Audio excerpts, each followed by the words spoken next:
Un rattrapage de classique comme debout, saupoudré de nouveautés par-ci par-là. Bonjour et bienvenue dans mon mois ciné en 2 minutes ou peut-être plus, j'en sais rien, je sais juste que c'est rapide alors que je me grouille. J'ai commencé par découvrir le fameux jour sans fin d'Harold Ramis qui m'a fait rire, consterné, puis rire. Plutôt bonne surprise. On enchaîne avec la Pampa où on retrouve des jeunes ados de classe moyenne populaire qui font vroom vroom avec leur moto comme si on n'en avait déjà pas eu assez avec l'amour ouf et l'interminable leurs enfants après eux.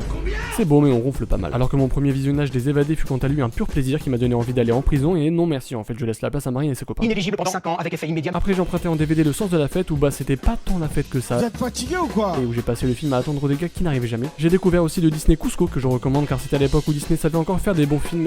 Non, attendez, non, sur Netflix il y avait The Greatest Showman par le réalisateur de Better Man. C'est une info, pas une recommandation.